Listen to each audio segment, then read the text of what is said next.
Cá estava eu pensando em história.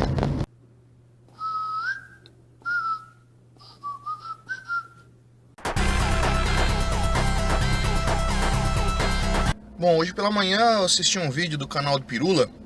Se você não conhece o canal do Pirula, vá conhecer, né? Aliás, se você não conhece o canal do Pirula, você tá meio perdido aqui no YouTube. Mas vamos lá, o Pirula ele foi discutir uma questão que virou polêmica na internet, que é o caso da Patrícia Bravanel, se não me engano, das filhas do Silvio Santos, que fez um comentário num programa de TV lá, onde ela vai falar sobre ateus e homossexuais, né, no meio de uma discussão entre outras pessoas lá, e o Pirula, né, foi dar a abordagem dele sobre o que ele acha do assunto, né, e eu vou me focar num ponto onde ele foi falar sobre o homossexualismo, né, onde ele falou ali sobre as questões lá que levam alguém a sentir tesão ou não por alguém do mesmo sexo ou do sexo oposto, né?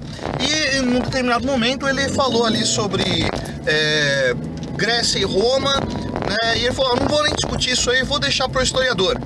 E como eu sou historiador, tenho aqui meu canal de história, vamos discutir sobre isso aí, né? Então, muita coisa se fala aí sobre o homossexualismo nas sociedades clássicas, e existem exageros para todos os lados aí, quando a gente vai discutir esse assunto, né? E acontece o seguinte, muitos falam aí que Grécia e Roma eram sociedades altamente homossexuais, e não é bem isso. O entendimento de homossexualidade na Grécia e na Roma antiga não é exatamente esse que a gente tem, né? Só para a gente entender o princípio básico disso aí, vamos partir lá para o Aristóteles, né? O Aristóteles, o filósofo grego que não precisa nem ser apresentado, chegou a dizer em determinado momento lá que a mulher não consegue entender o que é amor, porque a mulher, na verdade, ela é um homem incompleto. Pelo amor de Deus, não vamos crucificar o coitado do Aristóteles aí, que ele é um fruto do seu tempo, né? E partir de um entendimento dos gregos do que era o homem, do que era a mulher. Bom, partindo dessa premissa aí que a mulher não consegue entender o que é o amor, né? Como é que esses homens da Grécia e da Roma clássica vão entender o que é o amor? Já que a mulher não consegue entender o que é o amor, quem que um homem vai amar? Obviamente outro homem, porque só esse vai entender o que é amor, né? O caso mais emblemático que a gente tem para representar isso aí tá lá na Ilíada, né? Que é chamada a Fúria de Aquiles, né? Que raio que foi a Fúria de Aquiles? Quando Patroclo é morto, né, e que Aquiles, assim, no bom português, fica putíssimo da vida, né? Por quê? Porque morreu o homem que ele ama, né? Nossa, então quer dizer que o Aquiles era uma bichona? Não, não é isso. Aliás, essa imagem que a gente tem nem se encaixa naquele período, né? Acontece o seguinte, Patroclo, né? Patroclo é o cara que o Aquiles ama. Por quê? Nenhuma mulher deveria ser amada nesse sentido, né?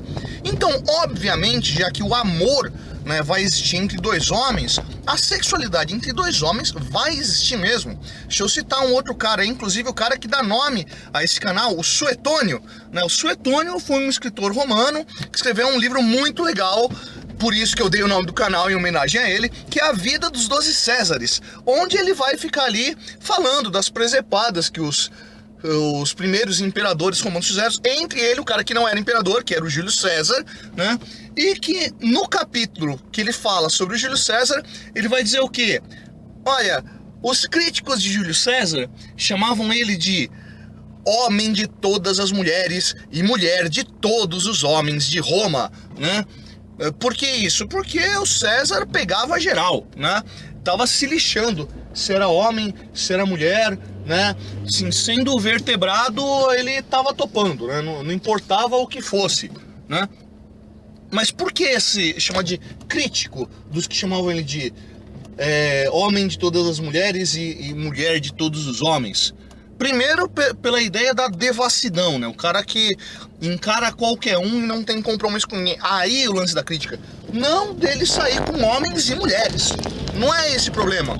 Aliás, os romanos, eles só viam um problema nessa relação homossexual, vamos usar esse termo aqui, mesmo falando de gregos e romanos, né? Quando o sujeito era efeminado, tá? Isso pegava muito mal para os romanos. Homens terem relações com homens, não era problema nenhum, tá? Aliás, isso era algo bastante praticado. Agora, homem ser efeminado, isso jamais. Isso feria a imagem do guerreiro romano, né? Afinal de contas, a sociedade romana se desenvolveu em cima dessa imagem do patrício, cidadão guerreiro, na mesma lógica do cidadão grego.